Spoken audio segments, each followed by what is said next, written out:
This channel does not promote any violent, harmful, or illegal activities. All content provided by this channel is meant for an educational purpose only. যদি এমবিএচ kitchen king কিচেনে থাকি তো আমরা যা ইচ্ছে তৈরি করতে পারি। বেগুনের ভর্তা, আলু কপি, ভিন্ডি মশলা, আরো অনেক কিছু। MBH টিভি9 বাংলায় স্বাগত। হটস্পট নিয়ে আপনাদের সঙ্গে রয়েছে আমি শর্মিষ্ঠা। আর হটস্পটের খবর আপনাদের সামনে তুলে ধরি। বেশ কিছু এক্সক্লুসিভ ইনফরমেশন আপনাদের জন্য থাকে। হ্যাঁ, আজ বেশ কিছু হার্ড নিউজ রয়েছে, তবে শুরুতে একটা সফট নিউজ থাকবে। তবে তার আগে সবার আগে আপনাদের পরিচয় করে দিয়ে আজকে হটস্পটে কোন কোন বিষয়গুলো নিয়ে আমরা আলোচনা করছি। হ্যাঁ, কথায় কথায় তো বলি, কিন্তু বিষয়গুলো সম্পর্কে আপনাদেরকে জানাবো। আজকে প্রথম ইস্যু, আমি চুরি করিনি। এই কথাটা কি বলছে জানেন? একটা ক্লাস 7-এ পড়ে বাচ্চা, তার মাকে লেখা চিঠিতে। কেন তাকে এই কথাটা চিঠিতে লিখতে হচ্ছে জানাবো আপনাদেরকে। আজকে দ্বিতীয় ইস্যু, পহেলগাঁও হত্যার 1 মাস পূরণ। এটা আপনি প্রত্যেকে জানি, কিন্তু এই গত 1 মাসে কি কি হলো, ভারতীয় সেনা কি কি করলো, প্রধানমন্ত্রী আজ 1 মাসের মাথায় কি বললেন, তা শোনাবো আপনাদেরকে। আজকে তৃতীয় বিষয়, কলেজে ভর্তি কবে? হ্যাঁ, উচ্চ মাধ্যমিকের রেজাল্ট আউট হয়ে গিয়েছে, কিন্তু এবার কোথায় কিভাবে পড়বেন? কারণ ভর্তি তো হচ্ছে না। একটা মামলায় পড়ুয়াদের ভবিষ্যৎ ঝুলে রয়েছে। সেই সমস্ত খবর আপনাদের সামনে তুলে ধরবো। তবে সবার প্রথমে বারবার বলছি, আজকে হার্ড নিউজ নয়, শুরুতে একটা ক্লাস 7-এর বাচ্চার কথা শোনাবো।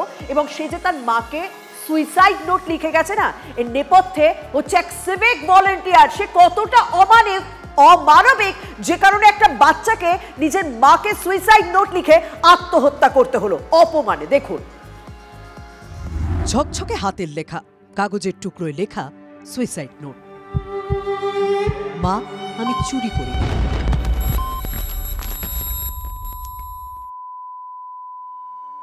একটা চিপসের প্যাকেট চুরির অপবাদ, রাস্তায় সবার সামনে কান ধরে ওঠবোস।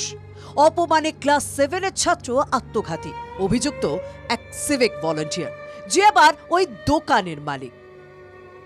মর্মান্তিক ও অমানবিক এই ঘটনা পূর্ব মেদিনীপুরে পাঁশকুড়ার। রবিবার বাজারে একটা চিপসের প্যাকেট কিনতে গিয়েছিল ক্লাস 7-এর ছেলেটা। দোকানে গিয়ে কাউকে দেখতে পায়নি। অনেক ডাকাডাকি করেও সাড়া মেলেনি দোকান মালিকের। ফিরে আসার সময় দোকানের কাছে একটা চিপসের প্যাকেট পড়ে থাকতে দেখে সে। কুড়িয়ে নেয়। বাচ্চা ছেলেটার ডাকে যে দোকানদার সাড়া দেয়নি, সে স্কুল ছাত্রটিকে চিপসের প্যাকেটটি কুড়িয়ে নিতে দেখেছিল। তাড়া করে বাজারের মধ্যে বাচ্চা ছেলেটাকে চোর অপবাদ দেয় সে। কান ধরে ওঠবোস করানো হয় সব্বার সামনে, মারধরও করা হয়। এই অপমানটা সহ্য হয়নি ছোট্ট ছেলেটার। বাড়ি ফিরে এসে একটা কাগজে সে লেখে, মা, আমি বলে যাচ্ছি যে আমি কুরকুরাটি রাস্তার ধারে কুড়িয়ে পেয়েছিলাম, চুরি করিনি। সত্যিটা মাকে জানিয়ে সে কীটনাশক খায়।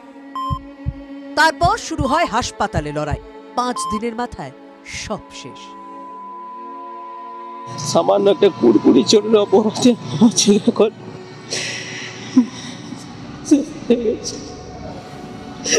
সামান্য একটা কুড়কুড়ি চুরির অপরাধে কাজ ধরে তাকে উডুবুস করিয়েছে বলে আত্মহত্যা করে আমার ছেলে আর যে দোকানদারকে কেন্দ্র করে এত বড় ঘটনা ঘটে গেল, সেই সিভিক ভলেন্টিয়ার ঘটনার পর থেকেই হাওয়া। আর তার দোকানের কর্মী বলছেন, ওই মুহূর্তে ভাই ছিল দোকানে, কি হয়েছে না হয়েছে ঘটনা জানিনি, সেই ছাড়া কেউ বলতে পারে না। বয়স বড়জোর 14 হবে। এই বয়সে আত্মসম্মান থাকাটা স্বাভাবিক, আর তাতে আঘাত মেনে নিতে যে বড্ড কষ্ট। বাজারে সবার সামনে কান ধরে ওঠবোস, চর থাপ্পড়, এগুলো শরীরে না, মনে আঘাত দেয়। তবে সিভিক ভলেন্টিয়ার হোক বা পুলিশ, অভিযোগের তো অন্ত নেই।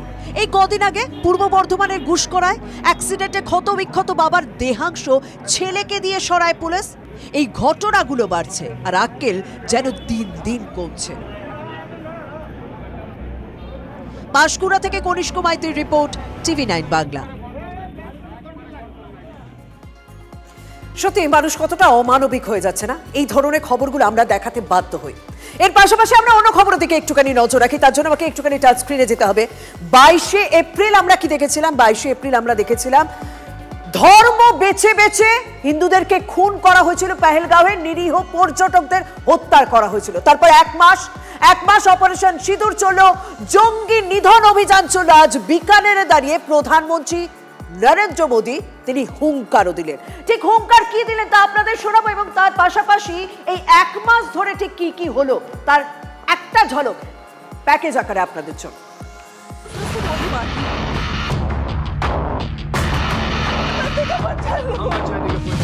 जो सिंदूर मिटाने निकले थे उन्हें मिट्टी में मिलाया है दुनिया ने, और देश के दुश्मनों ने भी देख लिया। जब सिंदूर बारूद बन जाता है तो नतीजा क्या होता है।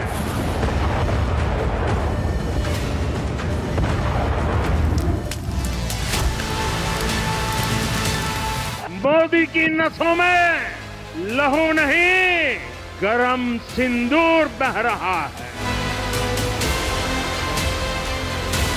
पाकिस्तान को भारत के हक का पानी नहीं मिलेगा। 22 तारीख के हमले के जवाब में हमने 22 मिनट में आतंकियों के 9 सबसे बड़े ठिकाने तबाह कर दिए। न ट्रेड होगा न टॉक, अगर बात होगी तो सिर्फ पाकिस्तान के कब्जे वाले कश्मीर की, पीओके की। এই তো খবর, এই তো বক্তব্য শোনালাম, কিন্তু পাকিস্তান কি শুধরোচ্ছে না? পাকিস্তান শুধরোচ্ছে না। তারা বারবার চেষ্টা করছে যে দেশে কিভাবে জঙ্গি ঢুকিয়ে দেওয়া যায় এবং দেশে জঙ্গি ঢুকিয়ে কিভাবে সমস্যা তৈরি করা যায়। কেন এই কথাটা বলছি জানেন? তাহলেই আপনারা পরিষ্কার হয়ে যাবেন। রাজধানী দিল্লিতেও আইএসআই এর জঙ্গি হামলার ছক ছিল, এরকমই খবর পাওয়া যাচ্ছে। এবং তার পাশাপাশি পাক গুপ্তচর সংস্থা আইএসআই এর ষড়যন্ত্রের পর্দা ফাঁস হয়ে গিয়েছে। জালে 2 পাক চর, তাদেরকে জেরা করে আরো বেশ কিছু তথ্য এসেছে। 3 মাস ধরে হামলার ছক পাক গুপ্তচর সংস্থা আইএসআই এর। তার মানে এবার তারা রাজধানীকেও টার্গেট করেছিল, এবার তারা দিল্লিকেও টার্গেট করেছিল, কিন্তু না, ভারতীয় গোয়েন্দা তাদের সেই টার্গেট বা সেই ছক বানচাল করে দিয়েছে। সেনা সম্পর্কে আইএসআই কে তথ্য সরবরাহ করত পাক চর আনসারি, যে আনসারিকে ইতিমধ্যেই গ্রেপ্তার করা হয়েছে। নেপাল হয়ে দিল্লিতে আসে পাক চর আনসারি। ভেবে দেখুন, জঙ্গি ঢোকানো নয়, পাক চরও ঢুকিয়েছে এবং দেশের মধ্যে তো পাক চরের নেটওয়ার্ক পর্যন্ত তৈরি করা হয়েছে। দিল্লিতে চর পাঠিয়েছে আইএসআই, জানুয়ারিতেই খবর পান গোয়েন্দারা। আরো রয়েছে চর চক্রের নেপথ্যে পাক দূতাবাস কর্মী দানিশিরও চলছে। তার মানে হচ্ছে রাষ্ট্রদূতের মাথায় রাষ্ট্র যে তাদের যে অ্যাম্বাসাডার ছিল সেই দানিশি হচ্ছে সবকিছুর মাথা, এবং তার নেতৃত্বেই কিন্তু এই সমস্ত বিষয়টা হয়েছে। তাহলে একটা কথা আপনাদেরকে বলতেই হয় যে ভারতীয় গোয়েন্দা তারা যথেষ্ট তৎপর, তারা সমস্ত ছক রীতিমতো বানচাল করে দিয়েছে। কিন্তু এবার যে ছবিটা দেখাবো তাতে দুশ্চিন্তায় পড়ে যাবেন। বিশেষ করে আপনি যদি নিয়মিত বিমানে যাতায়াত করেন না, তাহলে আরো বেশি চিন্তা, আরো বেশি আশঙ্কার। ঘটনাটা গতকালের। দিল্লি থেকে শ্রীনগরে যাওয়ার পথে ঝঞ্ঝার মধ্যে পড়ে ইন্ডিগোর বিমান। বিমানের সামনে বলা ভালো বিমানের নাক ফুটো হয়ে যায়। ভাগ্য ভালো পাইলট তৎপরতার সঙ্গে শ্রীনগরে অবতরণ করিয়েছেন। আর এই বিমানে ছিলেন কাশ্মীরগামী তৃণমূলের প্রতিনিধি দল। দেখুন,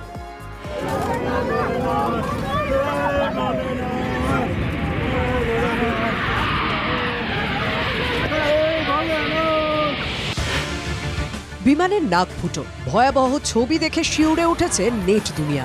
তাহলে ভাবুন, বিমানের ভিতরে থাকা 227 জনের কি দশা হয়েছিল। মাঝ আকাশে ভয়াবহ দুলুনি, আতঙ্কে কাঁপতে শুরু করেন যাত্রীরা। বুধবার বিকেল 5টায় ইন্ডিগোর 6E2142 বিমানটি দিল্লি থেকে শ্রীনগরের পথে রওনা দেয়। এই বিমানেই ছিলেন তৃণমূলের কাশ্মীরগামী 5 প্রতিনিধি। 4 সাংসদ ডেরেক ওব্রায়েন, মমতা বালা ঠাকুর, সাগরিকা ঘোষ, নাদিমুল হক ও রাজ্যের মন্ত্রী মানস ভূঁইয়া। জম্মু কাশ্মীরের আকাশে ঢোকার পরই বজ্রগর্ভ মেঘের মধ্যে ঢুকে পড়ে বিমানটি। প্রবল শিলাবৃষ্টিতে বিমানের নাক ফুটো হয়ে যায়। নাকের মধ্যে বিমানের রেডার থাকে, যাকে বলে রেডার ডোম বা রেডম। রেডার ছাড়া বিমান প্রায় অন্ধ। এই অবস্থায় নির্দিষ্ট প্রোটোকল মেনে বিমান পোড়ান 40 বছরের অভিজ্ঞতা সম্পন্ন পাইলট। ইমার্জেন্সি ঘোষণা করে 6:30টার কিছুটা পরে শ্রীনগরে অবতরণ করে বিমান।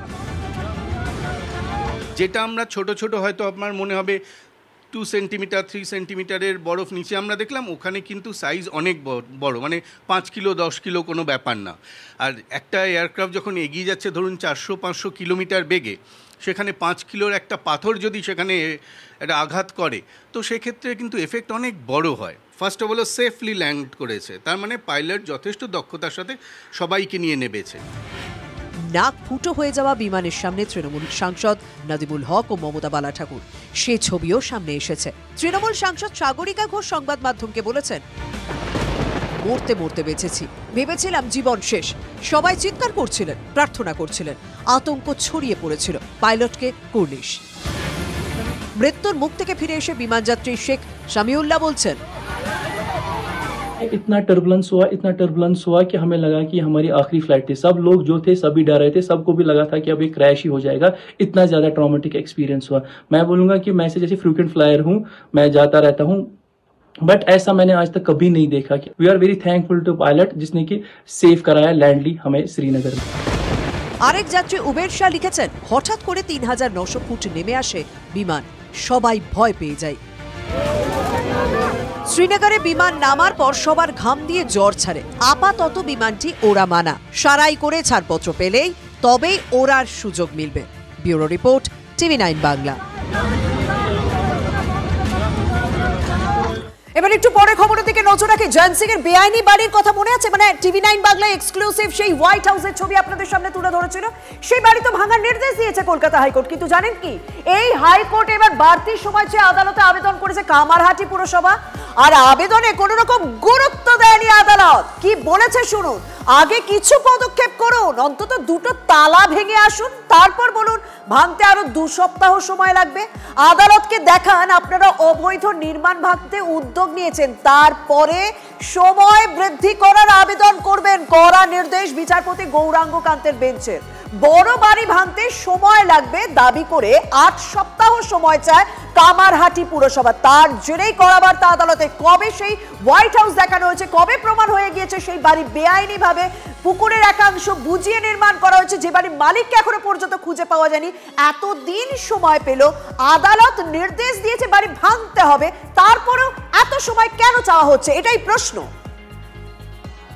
চেয়েছিলাম এই কারণেই যে একটা বড় বাড়ি, সেটা একটা সময়টা বেশি লাগারই কথা, কারণ এখনও কাকে দিয়ে ভাঙবো, কাকে দিয়ে ভাঙাবো, যেহেতু আমাদের ইনফ্রাস্ট্রাকচার নেই, সে কারণে আমার চিন্তা হচ্ছে যে সময়টা একটু বেশি লাগবে। সেই কারণে আমরা আবেদন করেছি, আমার উকিল করেছেন, তো তাতে তিনি এই নির্দেশ দিয়েছেন যে আগে করুন, তারপর আমি দেখবো আমাকে দেবো। তারপর সেই মতে আমরা সেই পথেই চলবো, আমরা যতখানি পারি করবো। কামারহাটি পুরসভা চেয়ারম্যান হয়তো ভাবছেন যে মানুষ সবকিছু তো ভুলে যায় কয়েকদিন পরে, এরপরেও হয়তো ভুলে যাবে। এরপর পরবর্তী সমস্যার কথা, পরবর্তী ইস্যুর দিকে আপনাদেরকে নিয়ে যাবো, যে কলেজে ভর্তি কবে। হ্যাঁ, উচ্চ মাধ্যমিকের রেজাল্ট তো কবে আউট হয়ে গিয়েছে, সত্যি এখন তো ভর্তি হয়ে যাওয়ার কথা, কিন্তু কলেজগুলো ভর্তি নিতে পারছে না, কারণ একটা মামলায় এই মুহূর্তে কলেজ পড়ুয়াদের ভবিষ্যৎ ঝুলে রয়েছে। ওবিসি সংক্রান্ত মামলায় রাজ্য তো ধাক্কা খেয়েছে, সেই মামলা এখনো পর্যন্ত আদালতে রয়েছে, কিন্তু শিক্ষাবর্ষ পিছিয়ে যাবে না তো এই পড়ুয়াগুলোর? প্রশ্ন উঠছে, আতঙ্কে রয়েছেন পড়ুয়ারা। দেখুন, হাসি মুখে উচ্চ মাধ্যমিকের রেজাল্ট হাতে স্কুল ছেড়েছিল পড়ুয়ারা। স্বপ্নের উড়ানের নতুন ঠিকানা কলেজ, কিন্তু কলেজে ভর্তি কবে? উচ্চ মাধ্যমিকের ফল প্রকাশের 15 দিন পার, এখনো যে রাজ্যের কলেজগুলোতে ভর্তির প্রক্রিয়াই শুরু হলো না, কারণ ওবিসি সংরক্ষণ মামলা। ওবিসি সংরক্ষণ নিয়ে কলকাতা হাইকোর্টে ধাক্কা খেয়েছে রাজ্য। 22 মে 2010 সালের পর থেকে রাজ্যের জারি করা সমস্ত ওবিসি সার্টিফিকেট বাতিল। এক মামলার প্রেক্ষিতে এই রায় কলকাতা হাইকোর্টে। হাইকোর্টের রায়কে চ্যালেঞ্জ করে সুপ্রিম কোর্টে রাজ্য। এখনো চলছে সেই মামলা, জুলাইয়ে পরবর্তী শুনানি। সমস্ত সরকারি কলেজে ওবিসি তালিকাভুক্ত পড়ুয়াদের জন্য আসন সংরক্ষণের ব্যবস্থা রয়েছে, কিন্তু এখন কোন নিয়মের ভিত্তিতে আসন সংরক্ষণ করা হবে, এই প্রশ্নেই সমস্ত জট। যাদবপুর বিশ্ববিদ্যালয় ভর্তি প্রক্রিয়া শুরু করলেও তা স্থগিত করার নির্দেশ বিকাশ ভবনে। গত বছর থেকে এটা চলছে, গত 1 বছরে একটা সরকার এটা করছে না মানে আসলে সরকার মানে ছাত্রছাত্রী শিক্ষা ব্যবস্থা নিয়ে ভাবছেই না।